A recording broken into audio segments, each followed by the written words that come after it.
Hey everyone. Hey, how y'all doing? All right, y'all. We have a very exciting show. You just want to be in my camera, don't you? We got a very exciting show. We have two very special guests that are going to be joining us today. We have you got the letter right. Don't forget it. Yes, I Okay, have the letter. perfect. So we got a very exciting Baby, show, just sit over y'all. there. And Where you want me to sit? Okay. uh, No, it's fine. come on. Can I use this or whatever? This Yeah, that's the be I'm using gonna for. go live from my Yeah. Hi. Oh my God, I cannot believe she's on time. Jesus is good. Well, did you want me to go second? Because I know you had me for 6:15. You can go ahead. You already did. Okay. All right, so y'all, we're going live. We got two very special guests, two very Turn all this down. please phones off, Miss Brittany Bowman. So the phones We off. just Stuff. started already. But we got Hey, everyone. two very special guests, two ladies that are very special to me. Somebody in low riding in this chair. Shit. Oh, excuse me now. All right, there we go. That's better. All right. All right, y'all. Two very special ladies. Have Jasmine Barnes running for City Council in the City of Jackson. We have Alderwoman Rochelle Gibson running down in Byron, Mississippi. They're gonna be joining us real soon. Here to kick us on off.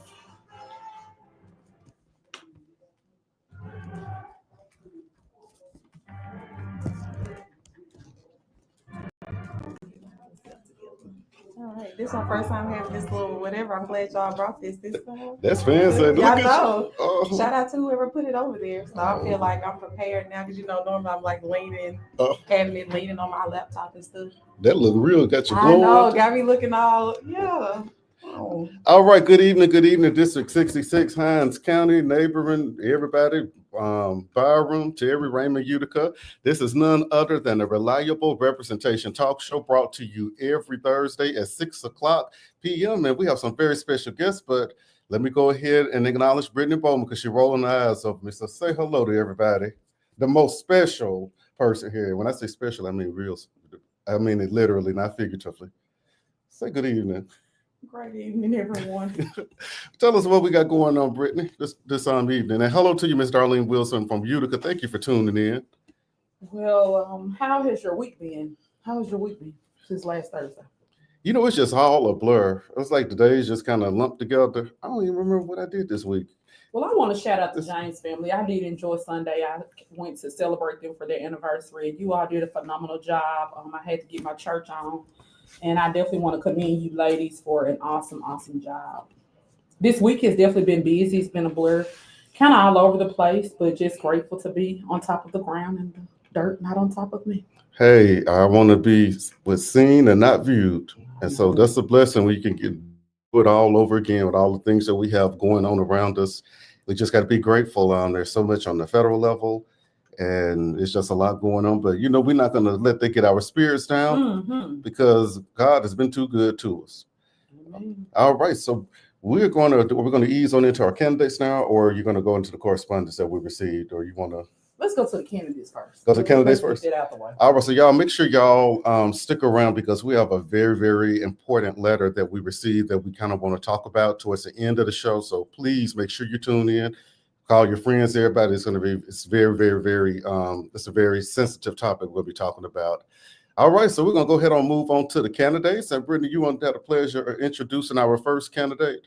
Well, she has been running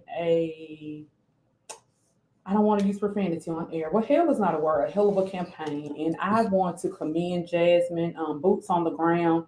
The work that she's doing is remarkable, and it is definitely needs to be commended. I kind of say that you pattern yourself after Fabian, but the female version, and not as intense as he is and scrutinize people as he does. But you're doing a phenomenal job. Thank you. I want to say that I pray that God definitely gives you that seat. The City of Jackson needs a fresh light. And I think you are the perfect fit to be that fresh light for the City of Jackson. So you all will allow Jasmine Barnes to introduce herself and tell you all why she is the person for the job. And I want to second everything Brittany just said. You have run an amazing campaign, and we're ready to get you across the finish line. I'm going to be quiet now. Thank you so much. My name is Jasmine Barnes, and I am a candidate for City Council for Ward 1. I'm a lifelong Mississippian. I've been here, and I decided to invest in the City of Jackson. I purchased my first home here in 2019 in the North Point community. I am a certified public accountant, and I have a decade of audit experience in the public, private, and governmental accounting sectors. And I have developed a 5-pillar approach to address key issues that have been impacting our city for a very long time.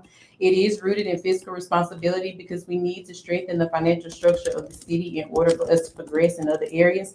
We also have infrastructure, there's public safety, economic development, and recreation.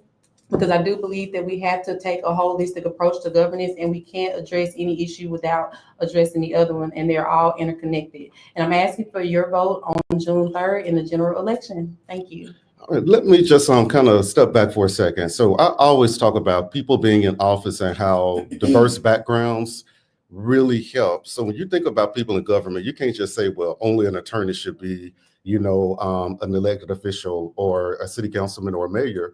It takes people with other skill sets. And when we look at what our city is going through right now, as far as the budget is concerned, what better fit than a CPA on our city council to get some things straightened out? And because that's majority of that's the biggest thing that our council does is budgeting, making sure that city services are handled, make sure that, money is allocated to the places that need to be allocated to. So I think that is out of all your good features, that's your best one, I think, Ms. Barnes, is your experience in budgeting and the CPA process. Absolutely. And I believe with that, coupled with the passion that I have, it's definitely an honor to be able to just speak and allow people to learn more about myself and my platform, because I do believe with the decade of audit experience, I have that ability to have those difficult but necessary conversations with the mayor and city administration, but I can also speak to the voice of a resident because I can actually play on both sides. So I developed my platform as a resident in mind, but also with my auditor's hat on as well. Wow, that is amazing. So look, we're gonna have to ask you, because we're from the other side of the tracks down here. So we don't get up to Ward, what is it, Ward 1. Ward 1. Yeah. So we don't get up to the Ward 1 too often. So can you tell us like some of the things that you have going on up there, like around your campaign, or what's going on up there? Absolutely. And so I have been canvassing since January with my team, and we've been able to hit all of the neighborhoods in the ward, and it's been an amazing experience being able to interact with residents. I'm having face-to-face town hall meetings on a bi-weekly basis. They are at the Willie Morris Library, and so I'll be confirming and releasing the date for the next one soon. And there are no speeches. It just allows for residents to come and interact with me for an hour. We get to bounce off ideas. I get to answer questions. And even if I don't know the answer to the question, I'll let them know that as well. And so it's always a good time for that. Also, we have a dumpster day that will be this weekend. Thank you to Supervisor Deborah Dixon for allowing me to have the dumpster, and it's going to help the Colonial Market, the Colonial Mart area. They've been having some really big issues with trash, and so this Saturday through Monday, there'll be a dumpster on the outside. And so people just make sure that when you come, you make sure that you put all of your items in the dumpster. And so that's pretty much all we have going on in Ward 1 so far. Well, that's all y'all have going. That's a lot. You talking about that's all? That's more than Ward 1. More to come. That's more than Ward 1 has seen in the last 4 years. But I definitely want to thank Supervisor Dixon for making the dumpster available so that residents can go out, because that's a big deal when you have those dumpster days. I have people all the time asking, like, when is the dumpster day going to be? Because a lot of people have stuff that they can't fit in their garbage cans. So I think that's a huge deal. And one thing about you really understand how important it is to have a clean city.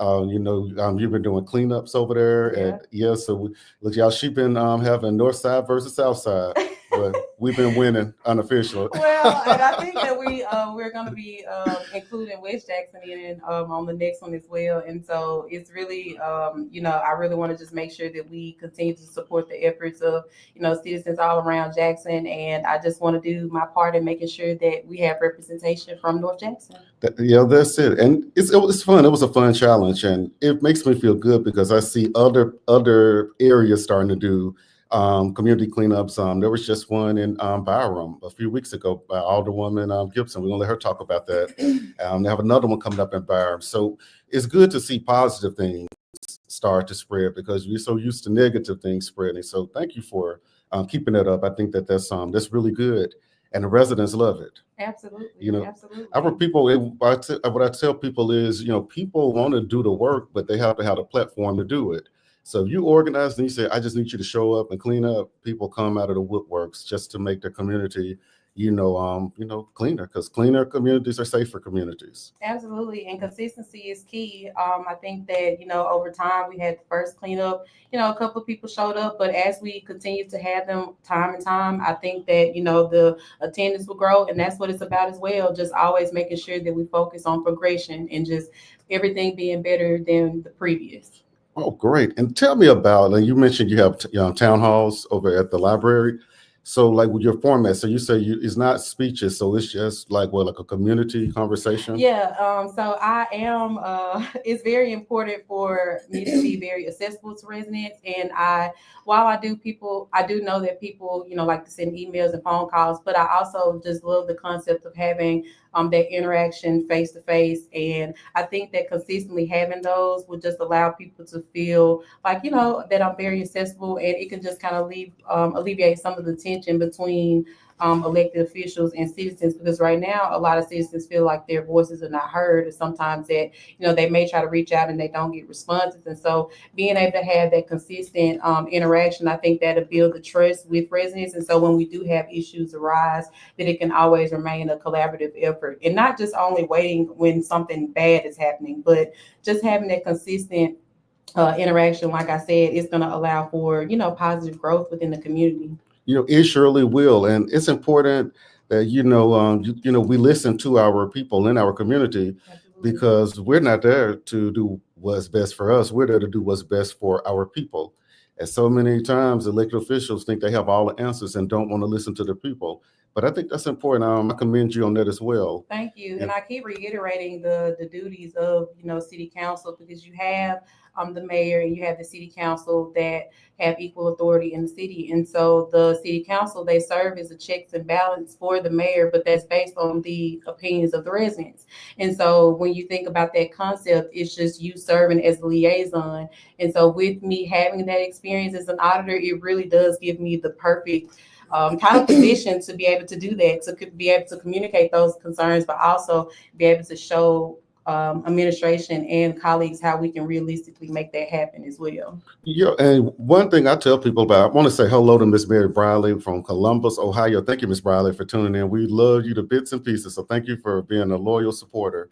But I want to talk about, I tell people, they talk about the mayor's race all the time. They're concerned about the mayor's race. What I tell people is your city council and your aldermen, they're the bread and butter, because the mayor doesn't vote. Y'all are the ones that will be voting on the measures, and y'all are listening to the people. Mayor is pretty much just like a manager or administrator, so to speak. So people have to really understand. That's why I stay close to city council races, because that's who I'm concerned with. I'm concerned with the people that are in the council seats, because they're the ones that are representing, the people. So I'm same way with state makeup, the representatives and senators. We're the ones that make the legislation. The governor, he signs things in the law, but he can't say, well, I want this bill. He can tell us, and then we say, well, we'll alter it and we'll, work on getting it to you. So people need to understand that. And hello to the Mike Magazine up there in Greenville. Mike Magazine, are you satisfied with the election results? I know you had a special election up there, so tell us a little bit about that. Well, Ms. Bowman, you quiet over there. I'm getting scared. Are you feeling okay? I'm not. My head hurts. She brewing up some, y'all. She gonna just drop a hammer in a minute. What's going on, Ms. Bowman? Jasmine, keep telling you, share your platform. It's about you. It's not about me. Oh, you're having a moment of quiet meditation and reflection. Jasmine, carry on, baby, with your telling us why you are the best candidate for the job. He wants to get something started. I'm gonna get her started in a minute, y'all. I'm gonna keep poking at her, and she's gonna do something. Yeah. So, Jessica, tell us what else you want us to know. Yeah, so I'll just talk a little bit more about my 5-pillar approach. So it's rooted in fiscal responsibility. That means that we need to have our audits to be completed on time. We're in 2025 and we just got the financials for 2022. We have a budget that's based on audited numbers. And so the city is operating out of a place of vulnerability as long as those audits are late, because the financials are not very strong. And then our operating services need to improve as well. And so city council plays a part in that. The second pillar we have is infrastructure. I believe it should be broken into short-term and long-term improvements. The short-term improvement is going to allow us to have our processes to be a little bit more legitimate. Also, I like to establish more credibility with the state during that process. And then the long-term improvements, we can pull in external funding factors on that. Then we have public safety, and there is strategic policing, which I believe in a consistent and sporadic presence. You have animal safety, which I believe that we need to start setting funds aside to have a fully functioning operating shelter. We haven't had a shelter since 2021, and so realistically, the city needs to figure out how much it's going to cost to get a shelter in place and start actively working towards that while we continue to organize with other organizations that are helping us remediate that situation. Lastly, we have traffic safety, and that just means that making sure that we have specific things in place to help with traffic controls, such as speed bumps and traffic markers and things of that nature. Next, we have economic development, which we have a lot of businesses in the city. We need to do a better job of our business processes, which is addressed in fiscal responsibility. And then also we need to work on infrastructure and public safety. And then lastly, you have recreation, which really would address a lot that goes on with our youth. We need to have more parks. We need to have more activities available for our youth to be able to thrive. But again, all of that is tied into fiscal responsibility. So again, my name is Jasmine Barnes. I'm running for City Council in Ward 1, and I'm asking for your vote humbly on June 3rd. Thank you. All right, and can you tell people how they can get in contact with you? They need to get in contact with you because can y'all give her a donation? So can you tell them how they can contribute? We're gonna take up a collection. So you can actually check out my website. It's www.jbarnes4ward1. That's the number 1.com. And also my cell phone number is 601-421-8106. You feel free to give me a call or shoot me a text, and I hope to meet you soon. All right, well, Ms. Barnes, thank you so much, and I'm hoping that we can get you back before that big election day. And we're going to claim a landslide victory. I hope so. Thank you. But we are so proud of you, and anything we can do to support you further, whatever you need, we're here for you. Good. Thank you. Oh, you're very welcome. And I want to say, please, Jasmine, don't be out there when it's too hot in the day. I know you're determined to win, but please, take a break, a breather, at least for an hour, then go back. Don't listen to her. Just have a lot of water. I was gonna Get you a cooler, ice and water. I will rest on June 4th. As soon as June 4th comes, I'll have like maybe a week or two off. The hotter it is, the harder we work to get you some water. I know. And you get too hot, just pour it on you. Pour it over your head. You fight for the future of this city. I'm telling you. That's it. Can't rest right now. That's it. We appreciate it. And hey, I want to definitely say hello to Miss Missy Rush, all the way from Greenville, Michigan. MI is Michigan, right? I was thinking Mississippi, but Greenville, Michigan. So thank you so much for tuning in and being a supporter. And y'all, we have my lady in the building. And I want y'all to see this shirt. Check the shirt out. Look at it. Look at it. There we go, folks. That's a walking billboard, y'all. So we have none other than, well, before I go there, Miss Bowman, you got anything else to add? Go, please. He has not had his medication. He's on 1,000 today. Oh my God. Yeah. And so let's so next up we have none other than the one and only Miss Alderwoman Rochelle. What's your middle initial? J. Gibson, representing the city of Byram, Ward number 5. I live in Ward 1. That's the best ward. But she's representing Ward number 5 in the city of Byram, and she's running for re-election. So, Alderwoman Gibson, can you tell us a little bit about yourself? All right. Good evening, everyone. I am Alderwoman Rochelle Gibson. I represent Ward 5 in the great city of Byram, Mississippi. I am a small business owner. I'm a mother of one, and also I'm retired military. I'm an Afghanistan veteran of 21 years of service with the Army. I am so excited to run again for re-election as Alderwoman of Byram. We've done so much work during the first 4 years, and the goal is to keep the work going and to not stop. Build a better Byram. So build a better BBB, build a better Byram. I like the BBB. All right, so tell us a little bit about tell us what is the one thing that you're most proud of that you were able to accomplish in your first term. During the first term, the first thing that I thought that the city needed was its own identification. I believe that the city of Byram needed to stand out a little bit more and to let the city know that we're growing and we're building a better Byram. So the city of Byram sign, it sits in front of Kroger in Byram. It's in the middle of the city, and it's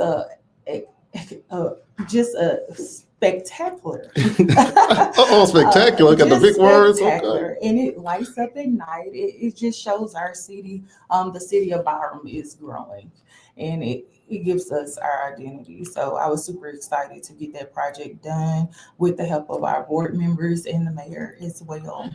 And I do have to say that is a beautiful sign, and it adds a lot of I live off of the Parkway, so when I leave my house coming by Kroger to go to the interstate, when I see that sign, sometimes this little bit just makes me take pride, like be proud proud of my city.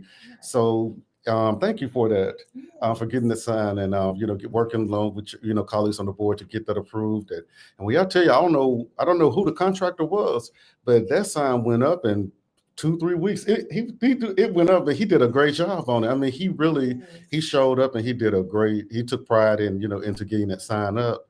And we have other developments going on, like kind of around the sign, and that's where our Christmas tree is. Right. This is a question that a lot of people have. Like, we really don't environment have like a city center. Are there plans to designate an area where we can have like a city center, or is it going to be going out that way where the sign is? What are your thoughts on that? As far as a center goes for the city, we're building up a municipal complex. Well, with the sports complex, the municipal complex will be inside of it. The 40 acres that's on Sidewell Road, we're planning to build the municipal and sports complex there. So hoping to have a center over there where that complex is being built at. But as far as just having a center, we really don't have our own downtown area, but we're trying to build that area up where the sign is as well. But no center right now, but in the works of having one. Yeah, that is, I know a lot of people have been asking that. And for those of you that haven't really been to Byram, I mean, Byram is just skyrocketing. It's one of the fastest growing cities in Mississippi right now, and also one of the 10 safest cities in Mississippi. And so Byram, there's some great things happening down there. It's still work to be done. And this lady right here for the job sitting next to me. And I just want to tell everybody this too. A lot of things that we did get accomplished during this first term, we were able to pave 22 streets in Byram. And that was like one of the greatest accomplishments, to do in the city was to get those streets paved. To get 22 of them paved was just phenomenal. Wow, that is 22 streets paved. That's because the cost of paved streets has gone up. Oh, yeah. It's tripled since COVID. I want to talk about an issue that I just saw that I think you handled very well. It was an accident on Terry Road, on the Terry Road Bridge, and you definitely want to keep the lady that was involved in our prayers, her and her family, in our prayers. But due to the accident, the city said we're going to have to shut the bridge down until we can make sure that it's safe. And tell people about the traffic jams. And there was a lot of angry people on that day when that bridge shut down. I think it caused a little PTSD from the first time that it closed down. Yes. And our constituents and residents were so terrified that it was going to close again for a longer period. However, this time, the accident that occurred at the Terry Road Bridge, the lady, her car flipped over and she damaged a portion of the bridge on the side. But however, the next day we got the county IMS to come out and check the bridge to make sure it was secure.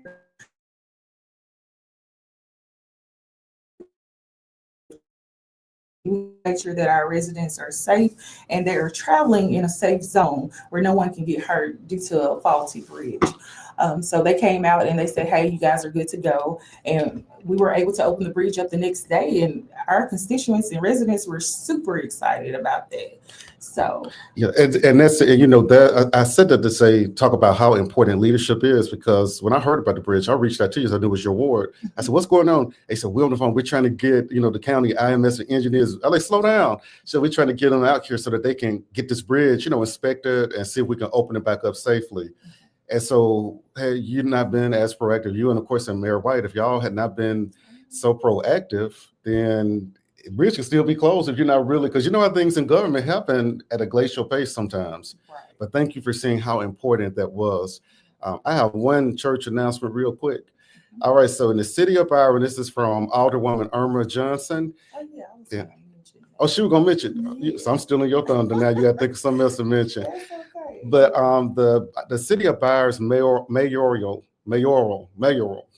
mayor health council for the city of Byron is going to be having a mental health fair. It's going to be on May 19th, 2025, and it is going to start at 1 o'clock until 3 o'clock at Byron City Hall. There are going to be several speakers that are there, and she's going to, Ms. Johnson is going to be coming by to talk about it, but we just wanted to put it out there. But May 21st, 2025, I think I said the wrong day. Registration ends on the 19th.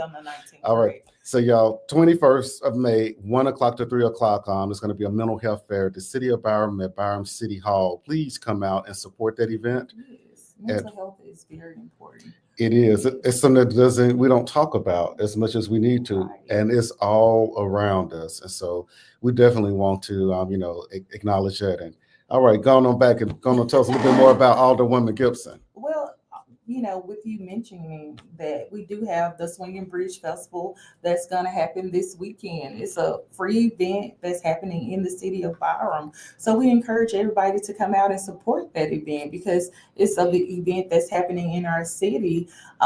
It will be Friday evening from 5 p.m. to 10 p.m. There is a fireworks show that happens at 10 p.m. And also it occurs on Saturday from 10 a.m. to 10 p.m. Ooh. So it's like an all-day event. They're going to have live music out there and space jumps for the kids. And a lot of vendors should be out there. So we're excited about that event. And also there's a thing happening on May 8th that we encourage some of our city to come out, and it's the Great American Cleanup Day. It will be May 8th at 8 a.m. on that Thursday, and they're going to clean up a portion of our city. That is great. So May 8th. Okay, so it can be a cleanup day. Yes, it's with Keep Mississippi Beautiful and Keep Byron Beautiful. So Keep Byron beautiful. Keep Mississippi beautiful. All right. Here.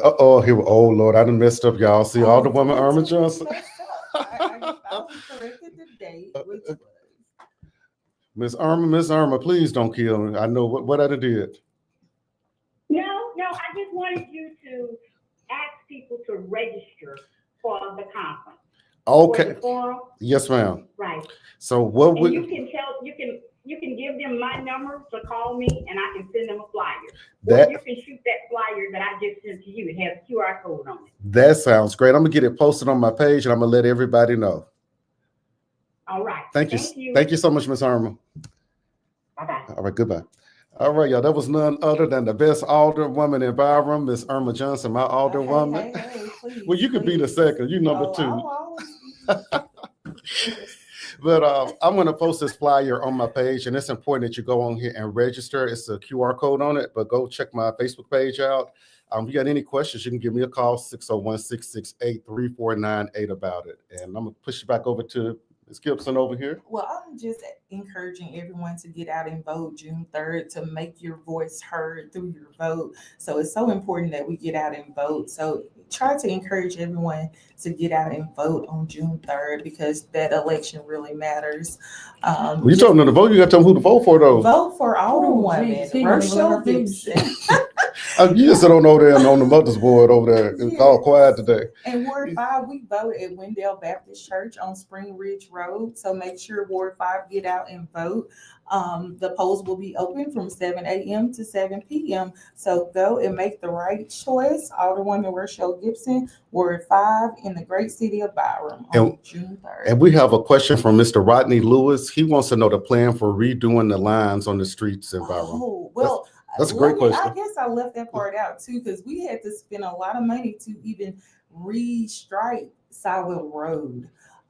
It took a lot of funds to get that done, and we're hoping to restripe a different area this time. So we're taking piece by piece to get the whole city restriped as funds are available to get that done. So we were able to stripe the entire Sywell Road and to add street lights on Sywell Road. So it gave us a different feel on Sywell Road. We were able to see the lines on Sywell Road.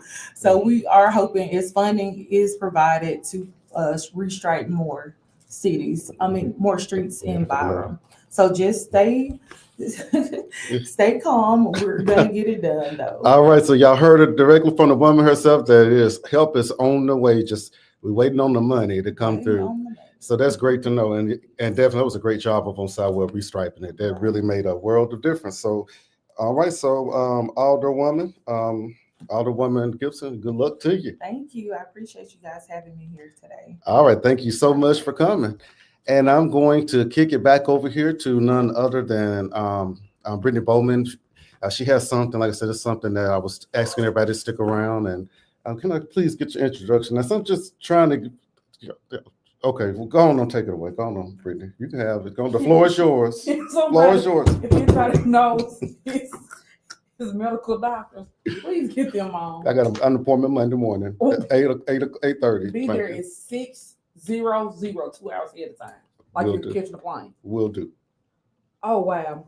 Okay, you all. So let me share this letter on a serious note. And listen carefully, if you please.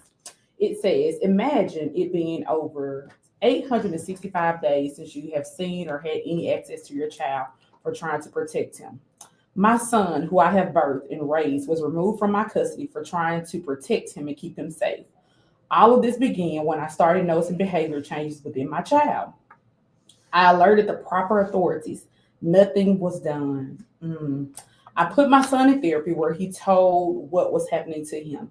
I have documentation of this, but to be told from a judge that he was coached.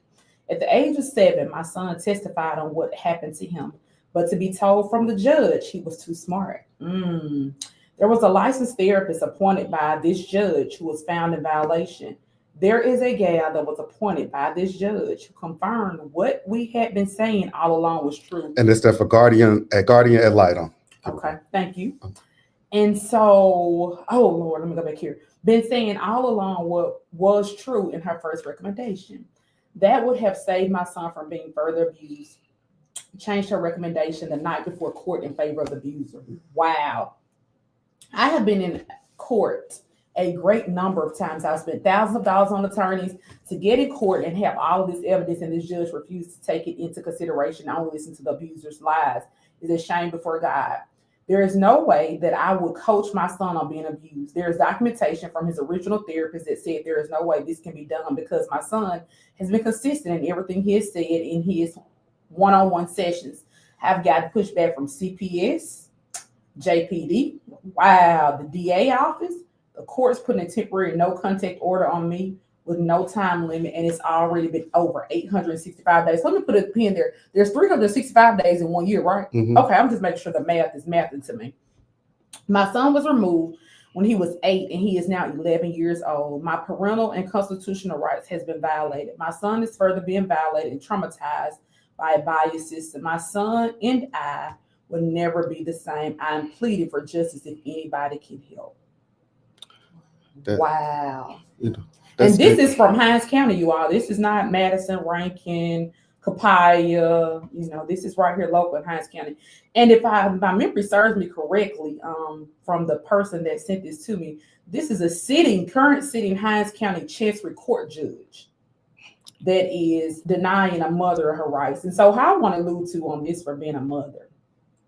At no point in time does a woman ever want their child to not have access to their father. I wish every day that my son's father would be involved in his life, but he doesn't want that relationship. So when men don't want relationships, we as women, we wear our feelings on our shoulders and it hurts. We may not ever show it to the child, but it hurts. And when a child see abuse, children, if you want an honest truth, ask a child, they'll tell you. They have no filter. They're not gonna, curate it, make it sound so a certain way. They're just gonna tell you exactly what it is. And for this to be a sitting Hinds County judge that is allowing that, and I'm assuming that's a female judge that is allowing this speaks a lot to your character. If you are a mother and you have children, you know how it feels to either be mistreated. And when I say mistreated, an abusive relationship, that can be domestic, emotional, financial, whatever, physical abuse, whatever that is. Most women have experienced that some form of abuse from a man. If you have been with a man, you know how it feels. Or if you've been with a woman, whatever your preference is, you've experienced some form of abuse. So you know how this feels. And for 865 days not to see her child, you can only imagine the emotional damage this is done to this mother. That is, and it's hard for me to, I know this family, I know the situation. It's hard for me to talk on it because I've been there. I've seen, this happen to this family, and it just does not make, any sense. Inhumane. And I'm very disappointed for her to say JPD. And when she says JPD, that definitely gives me a red flag. I need to reach out to Chief Wade and partner him with this young lady because help should be provided from JPD. Now, we're going to give Chief Wade the benefit of the doubt because he's a new chief and new administration. So we'll give him the benefit of the doubt. But CPS, I can't overlook them because they are just like, and I don't want to say this, but it's fact, so I'm going to say it. It's just like Jackson Public Schools and other school districts. It's a continued repeated cycle of recycling the same bad people in leadership so nothing ever happens. And so CPS definitely needs to be called out. The DA's office attorney, Jody Owens, he's been in office well enough, so I'm not certain as to what the discrepancy is, why he's not willing to assist his mother. But I want to tell you, reach out to the right person. You have the right people on your team. I'm going to advocate for you because right is right and wrong doesn't wrong anybody. And what's good for the goose is good for the gander too. And so my take on this is we have to help parents who are seeking, or mothers who are seeking out for help. You can't just turn a blind eye to this and say, well, hey, because it's a judge and this person may be reputable in the city of Jackson or in the county, I'm not going to say anything because of friends or because of association or political affiliation or whatever their class or status may be. This is a mother who's crying out, who wants her son. Now, what I will say is to the judge that's sitting on Hinds County bench, if you don't do anything, what you will cause this child to do is this child's going to run away. This child's going to go choose other alternative measures to get his way back to his mom. I don't care what a man say or do. A child loves their mother, and a mother loves their child because a mother gave birth to that child. Women go through something totally different from men. So I can empathize with her because here it is. My son is graduating in 2 weeks. He texts his father, hey, Dad, I want you to come to my graduation. He texts me, Mom, text my dad. We 2 weeks in, and his dad has yet to respond to his graduation. Does it hurt? Yeah, it hurts real bad. But I know at the end of the day, I'm doing my very best with the tools that I have, with the support system I have, and my son sees my effort. And this mom knows her child. She has no reason to lie about her child going to therapy. There was a reason. There was something that was a red flag to say, hey, this child needs help. So the mom did the right thing, which was seek professional assistance. And she did. And now the child is asking and pleading for help, as well as the mom. And for Hinds County Justice System to turn a blind eye and not assist his parent, his mother, I'm very highly disappointed in the leadership of Hinds County. So this goes back to voting. Again, with Alderwoman Gibson, Jasmine, candidate for council seat, Ward 1 Councilwoman Barnes. This goes back to election. Make certain that you're putting the right people in office. And I had a conversation with Fabian and several other people this week. We all love our family. We all love our friends. But at some point, you have to have boundaries and cut the red tape. You can love people all day, but if you're giving more than you're receiving, that's a problem. And it's just, just to add further to that, we have to start calling these things out when these things happen, because if we sit and allow these things to continue to happen, we're just as bad as the people that are doing these things. Correct. And it's time out. We're going to do every single thing we possibly can to help this mother and help this family, because that's the right thing to do. It's not always about the popular thing that what everybody else is doing. It's not about the buddy system. When you're talking about families and you were chosen to be a leader, you have to look out for every single person. So many people feel like they don't have a voice, but when you have a position and a platform where you can be that voice and can help somebody, that's what we got to That's what you start doing. should. But I'm going to sign off on this. And the last thing I am going to say is that karma is real. Whoo, you So, reap what you sow. You reap what you sow. So you're doing something to somebody that you should not be doing. It's going to come right back around. If you sow good things in the world, good things are going to come back around. If you sow bad things into the world, bad things are going to come And I want to to you. put this there before we go. People are always talking about why life is like this for me. Everything is going bad. I'm mindful of a statement that I hear often. Don't ask why things are going the way they're going. Think back on what you have done to receive the treatment that you're receiving. If you can't find a job, if your marriage is failing, if your child is giving you trouble, think about have you mistreated somebody? Has someone like this mother has someone pleaded for attention or pleaded for assistance and you turn a deaf ear? It's called reap what you sow. So That's it. You will that's my reap. conclusion. You will reap what you sow. But I'm gonna tell you, people run around doing these things, but we serve a God. Then when he get on you, you're gonna wish that it was man you were dealing with instead of God. So, so to this family, y'all stay strong. Keep your heads lifted up. We're gonna pray about it, and we're gonna fight, and we're gonna be faithful, and we're gonna trust and believe that your baby is coming home soon.